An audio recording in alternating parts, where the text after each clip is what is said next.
अभी तक हमने 3 अध्याय पढ़े हैं। अब अपना अगला अध्याय 4, ठीक है। जो चौथा अध्याय है वो है आकृति चित्र श्रृंखला पूर्ति, ठीक है। इसमें देखो क्या है, श्रृंखला पूर्ति। श्रृंखला पूर्ति नाम से क्या तुम्हें 3 आकृतियां दी जाएंगी। कितनी?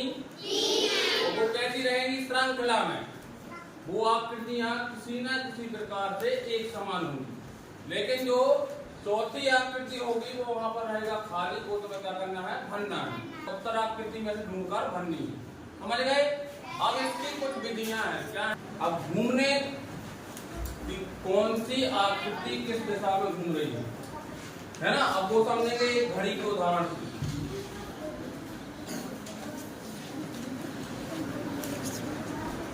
घड़ी देखी है सभी ने? ऊपर कितना लगा रहता? फिर यहाँ पर 3, कितना? फिर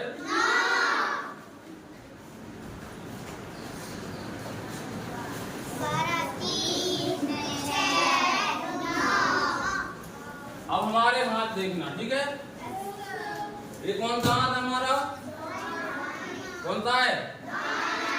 दाहिना। अगर जो घड़ी की सुई होती है वो कैसी चलती है? 12 से कौन सी दिशा की ओर? 3 की। फिर 3 से 6 और 6 से 9 और फिर 9 से 12। ये जो दिशा घूम रही है कौन सी दिशा है? कौन सी है? दाएं से बाएं की ओर, दाएं से बाएं की ओर। और इसको बोला जाता है दक्षिणावर्त। क्या बोला जाता है?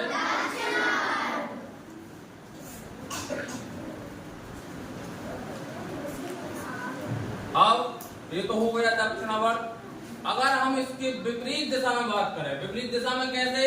अगर 12 से 9 की ओर काटा जाए, है ना, और फिर 9 से और फिर 6 से और फिर 3 से, ये हो गई घड़ी की विपरीत दिशा। इसको क्या बोला जाएगा? क्या बोलोगे? वामावर्त। क्या बोलोगे? ये हो जाएगा दक्षिणावर्त और ये हो जाएगा वामावर्त। हाथ से याद रखना हमेशा, ठीक है। अगर दिशा कैसी है? दाएं साइड, तो इसको बोलेंगे क्या? दक्षिणावर्त। और अगर विपरीत दिशा है तो इसको क्या बोलेंगे? वामावर्त। समझ गए? चलो इधर देखो आप। अब अपनी सेकंड जो विधि है वो क्या है? कोण। ये बताओ कोण कितने बच्चे जानते हैं? कोण एंगल। एंगल जानते हो? चलो हम एंगल वृत्त के माध्यम से समझेंगे, ठीक है। अब देखो जो एक वृत्त होता है, जो सर्कल होता है, वो टोटल होता है कितने अंश का? 360। कितने का? 360। अब तुम्हें पता है कितने अंश का होता है? 300। अच्छे से समझना है, एक बार में समझ में आ जाए। अगर हम इसको आधा कर दें, कितना करते हैं? अब कितना बचा? 180 बचा कि नहीं बचा? अगर इसको हम और आधा कर दें, अब कितने? मतलब एक सर्कल के कितने टुकड़े कर दिए हमने? 4। कितने कर दिए? 4 कर दिए। तो टोटल 360 अंश था। अब इसको 4 भागों में डिवाइड करो, कितना होगा? हर एक अभी कितना बचा? यहाँ से यहाँ तक अगर आप आकृति को घुमाएं तो ये कितने अंश घूमेगी? 90। कितने? ये जो कोण है ये कितने अंश का है? 90 अंश का। समझ गए? यहाँ से यहाँ तक है 90। ये भी 90 का है, ये भी है, ये भी है। इसको बोला जाता है राइट एंगल। क्या बोला जाता है? ठीक है। अब देखना ध्यान से। अब इसको अगर हम और आधा कर दें, 45 का कर दिया कि नहीं? अब यहाँ पर देखो ए लिख दे रहे हैं, यहाँ पर बी, यहाँ पर सी, डी, बस एफ तक, है ना। अब देखो अगर हम तुमसे पूछे सभी बच्चे ध्यान से देखेंगे। अगर हम तुमसे पूछे कि ए से बी तक कितने अंश का कोण बन रहा है तो क्या बताओगे? कितने का बन रहा? क्योंकि जो राइट एंगल है वो कितने का बनता है? 90 का। अगर हम इसको आधा कर दें तो 90 के आधे कितने होते? 45 होते कि नहीं होते? तो ए से बी तक कितने अंश का कोण बन रहा है? 45। समझ गए? ए से बी तक, ए से बी तक। अब अगर हम कहें ए से सी तक कितने अंश का कोण बन रहा है? ए से सी तक सभी की आवाज नहीं आ रही है। अगर ए से डी तक पूछा जाए तो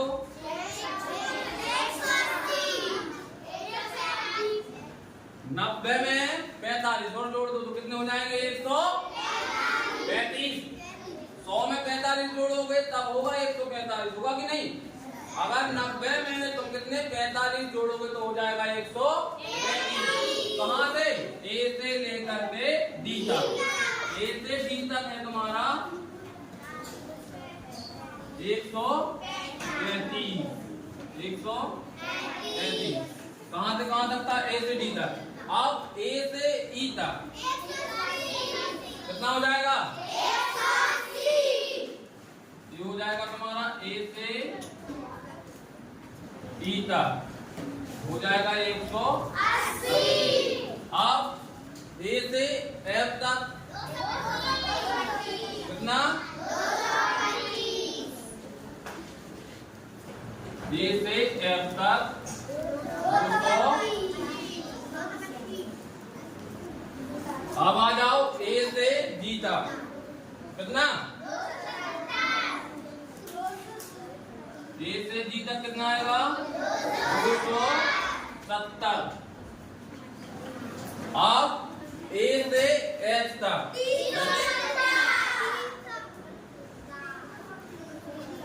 कितना आएगा? 315। ए से एच तक 315। और अगर ए से पूरा घूमकर वहीं पर आ जाए तो कितने अंश का बन जाएगा? 160, जो अपना पहले स्टार्टिंग में था। समझ गए सभी? अगर ए से बी तक अच्छे से देख लो, ए से बी तक आए तो 45, ए से सी तक आए तो 90। चांदा देखा है सभी ने? उसमें देखा होगा तुमने 0 से स्टार्ट होता है कहां तक? 180 अंश। और वो जो होता है वो कैसा होता है? आधा होता है। होता है कि नहीं होता? वृत्त का आधा होता है तो कितने अंश डले रहते? 180 अंश डले रहते कि नहीं? तो कोण समझ गए सभी? कितने बच्चों को समझ में आया? चलो एक एग्जाम्पल पूछे तो बताना है कितने अंश का कोण है। ठीक है, चलो वृत्त से ही बताना। जैसे अपना वृत्त है और कोण बन रहा है कहां से? यहां तक। कौन कौन बता सकता है कितने अंश का कोण है? अच्छे से देख लो। कितने का? 135 का। Very good. देखो ए से कहां तक? डी तक। ए से डी तक। ए से डी तक कितने का है? 135 अंश का कोण बन रहा है। बन रहा है कि नहीं? और कौन बताएगा? चलो तुम बताओ। ठीक है, हम चेंज कर दे रहे। आप बताओ। नहीं, ये बताओ कितने का? एक अधिक कोण है ना?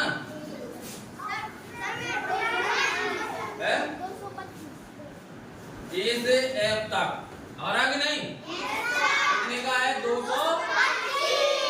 मतलब बहुत से बच्चों को समझ में आ गया।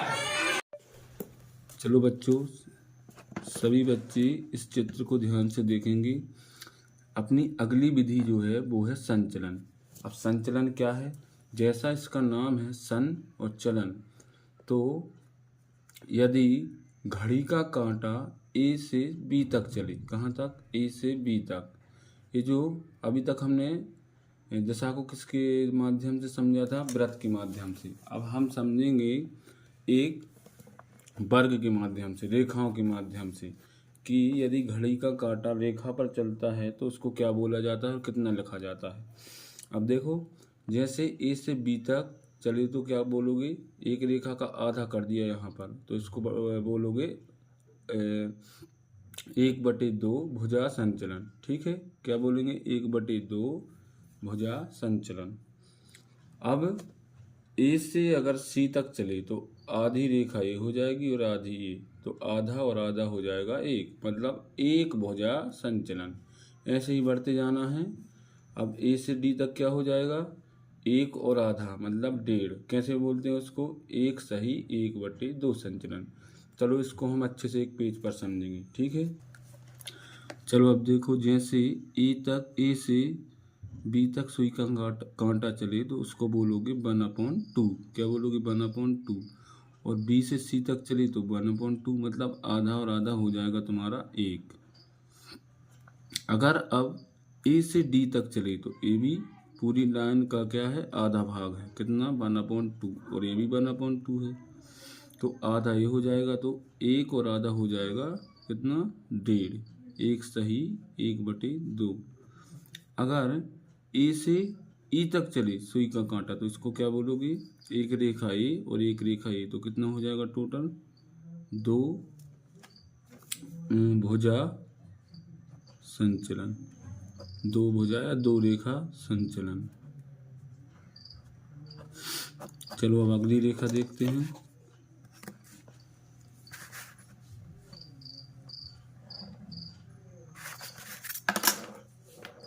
चलो अगली रेखा जो है, देखो यहाँ पर भी एक बिंदु और एक यहाँ पर। अब इसके नाम दे देते हैं F और इसका हो जाएगा G। अब देखो ध्यान से, अभी हमने एक रेखा ए खींची है, एक ए और एक ए, टोटल हो गई कितनी रेखा? 3। अब लेकिन अगर सुई का कांटा ए से चले फिर कहाँ तक आ जाए? ई तक। ई तक तो हो गया एफ तक। एफ तक आए तो ए बी ई और एफ की जो दूरी है वो है 1/2, मतलब एक रेखा की आधी है। तो टोटल कितना हो जाएगा? एक रेखा ये हो जाएगी, एक रेखा ये और आधी ये, मतलब कितना हो जाएगा? 2 सही 1/2, मतलब 2 पूरी रेखाएं हैं और एक आधी है। एक की आधी है तो आधा ए और 2 ए पूरी रेखा, तो ए से एफ तक की दूरी हो जाएगी 2 सही 1/2। अब ए से जी तक, तो ए से जी तक तो एक रेखा ए है, एक ए है और एक ए है, तो टोटल कितना हो जाएगा? 3 भुजा संचलन। अब अगली रेखा बनाते हैं, इसको नाम दे देंगे जी के बाद एच। अब ए बी जी से एच तक कितनी चल रही है? आधी और ए बी आधी। तो टोटल जो संचलन है, ए से बी तक है आधा, ए से सी तक है 1, ए से डी तक है 1 सही 1/2, ए से ई तक है 2 भुजा संचलन, और ए से एफ तक है 2 सही 1/2, और ए से जी तक है 3, और ए से एच तक हो जाएगा 3 सही 1/2, और ए से ए तक पूरा हो जाएगा 4 भुजा संचलन। समझ गए? अब हम अभ्यास प्रश्नावली देखेंगे। चलो बच्चों, ये है अपना प्रश्न पहला। अब इसमें हमने जैसे बताया था कि प्रश्न जो चित्र होंगे टोटल होंगे कितने? 4, जिनमें से तुम्हें 3 किसी न किसी श्रृंखला में दिए जाएंगी और चौथा रहेगा खाली, और वो तुम्हें उत्तर चित्र में से ढूंढकर भरना है। उत्तर चित्र अभी हम नहीं देंगे, वो तुम लोगों को खुद अपने मन से सोच करके चित्र बना करके क्लास में लाना है। कल सभी का होमवर्क चेक होगा और यही तुम्हारा होमवर्क रहेगा। ठीक है, तो हम समझाएंगे प्रश्न। अगर तुम्हें समझ में आएगा तो तुम स्वयं से उत्तर लिख करके ले आओगे। चलो प्रश्न को समझेंगे। प्रश्न में जो ए नंबर की आकृति है ना, उसमें क्या क्या बना है? देखो, ए बना है और एक तीर का निशान बना हुआ है जो ऊपर की ओर दिशा बता रहा है। है ना, या ऊपर की ओर है। अब जो बी नंबर का चित्र है उसमें भी ए बना है, लेकिन ए की स्थिति ए आकृति के जैसी ही है बी में भी, लेकिन इसमें जो तीर है उसकी दिशा क्या है, बदल गई है। पहले ये ऊपर की ओर था, अब ये बाजू में बता रहा है, साइड में, है ना। आप सी नंबर का देखेंगे, सी नंबर में ए तो सेम है, लेकिन जो तीर है वो कैसा है, नीचे की ओर, नीचे की ओर। अब जो डी नंबर की आकृति होगी उसको तुम्हें अपने मन से बना करके लाना है। अब है अपना प्रश्न चित्र 2। प्रश्न चित्र में 2 में जो ए नंबर पर आकृति दी हुई है उसमें कितनी भुजाएं हैं, 4। अच्छे से देखना कितनी भुजाएं हैं, 4। अब बी नंबर की आकृति में देखो उसमें कितनी बची हैं, 3। पहली थी 4, अब बची हैं 1 2 3। और सी नंबर की आकृति में कितनी भुजाएं बची हैं, अब 2। अब जो डी नंबर की, मतलब जहाँ पर क्वेश्चन मार्क लगा हुआ है वो आकृति है खाली। अब यहाँ पर तुम्हें अपने मन से बताना है कि यहाँ पर कौन सी आकृति आएगी। देखो इसमें 4 भुजाएं हैं, इसमें 3 है, इसमें 2 है, तो अब कौन सी आएगी, ठीक है, ये तुम्हें लिख करके लाना है। अब चलते हैं प्रश्न 3 की ओर। अब है अपना प्रश्न चित्र 3। प्रश्न चित्र 3 में क्या विशेषता है, देखो पहले जो आकृति है उसमें एक रेखा है, क्या है, एक रेखा है। उसके बाद दूसरी आकृति में 2 रेखाएं हैं, तीसरी आकृति में 3 रेखाएं हैं, तो चौथी आकृति में कितनी रेखाएं आएंगी वो तुम्हें लिख करके लाना है, ठीक है, समझ गए। इसमें 1 है, इसमें 2 है, इसमें 3 है, तो इसमें क्या होगी। अब चलते हैं प्रश्न 4 की ओर। अब है प्रश्न अपना चौथा। प्रश्न 4 में इसमें ए नंबर पर भी तीर बना है, बी में भी बना है और सी में भी बना है, तो डी नंबर में भी तीर तो बनेगा, लेकिन उसकी दिशा हो जाएगी चेंज। देखो अब जो तीर है ए में ऊपर की ओर दिशा है इसकी, फिर इसकी हो गई है बाजू में या साइड में।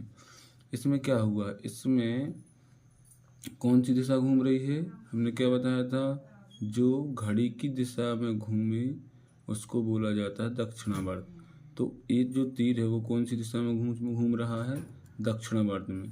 तो ए में ऊपर थी, बी में बाजू में हो गई, सी में हो गई है नीचे की ओर, तो डी में कैसी हो जाएगी।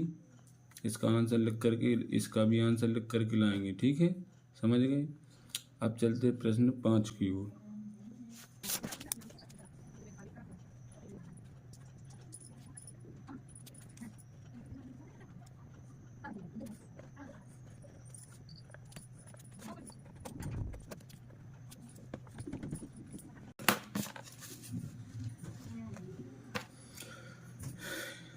चलो बन गया तुम्हारा प्रश्न 5। प्रश्न 5 में ए है प्रश्न 5वां। प्रश्न 5 में ए नंबर की आकृति ध्यान से देखो, बी नंबर की देखो और सी नंबर की देखो। इसमें अभी घूर्णन हुआ है या घुमाव, 2 आकृतियां बनी हुई हैं इसमें, एक है वृत्त और एक है वर्ग। इसमें ए नंबर में जो वृत्त है वो बना है वर्ग के ऊपर वाले हिस्से पर, बना है कि नहीं, कोने में। अब बी नंबर की आकृति में देखो ये किस दिशा की ओर घूम रहा है, घड़ी की विपरीत दिशा की ओर, तो ऊपर से इस साइड से नीचे आ गया यहाँ पर, फिर यहाँ से घूम रहा है कहाँ, सी में देखो इस कोने में आ गया। तो डी में तुम्हें बताना है कि अगली आकृति क्या बनेगी, ठीक है। अब चलते हैं प्रश्न 6 की ओर। चलो ये है तुम्हारा प्रश्न 6। प्रश्न 6 में जो ए नंबर पर आकृति है उसको ध्यान से देखो, बी नंबर वाली को देखो और सी वाली को देखो, और डी नंबर पर तुम्हें बताना है कौन सी आकृति आएगी। अब ए नंबर में क्या हुआ है, देखो इसमें टोटल कितनी रेखाएं हैं, एक तो ए है और एक ए है, टोटल है 2 रेखाएं। बी नंबर में देखो 1 2 3 4 5, मतलब कितनी रेखाएं बनी हैं, 3। यहाँ पर हुई हैं +3, ये 3 रेखाएं और ऐड कर दी गई हैं। अब सी नंबर वाली आकृति में देखो 1 2 3 4 5 6 7 8 9, यहाँ पर थी 5, यहाँ पर हो गई 9, मतलब 5 से कितनी टोटल 9, 5 से 9 हुई तो कितनी रेखाएं प्लस हुई हैं? 4। यहाँ पर 3, यहाँ पर 4, तो यहाँ पर कितनी होंगी? टोटल होंगी प्लस में होंगी 5 रेखाएं। अब तुम्हें वो बना करके लाना है कि अगला चित्र क्या होगा। ठीक है, अब चलते हैं प्रश्न 7 की ओर। प्रश्न चित्र 6 तक हमने समझा दिए हैं। अब आगे जो प्रश्न चित्र रहेंगे वो तुम्हें स्वयं से हल करके लाने हैं। ये है प्रश्न चित्र 7, ये है तुम्हारा प्रश्न चित्र 8, और ये है 9, और ये है प्रश्न चित्र 10। ये सभी चित्र हल करके लाएंगी। कल क्लास में होमवर्क सभी का चेक होगा।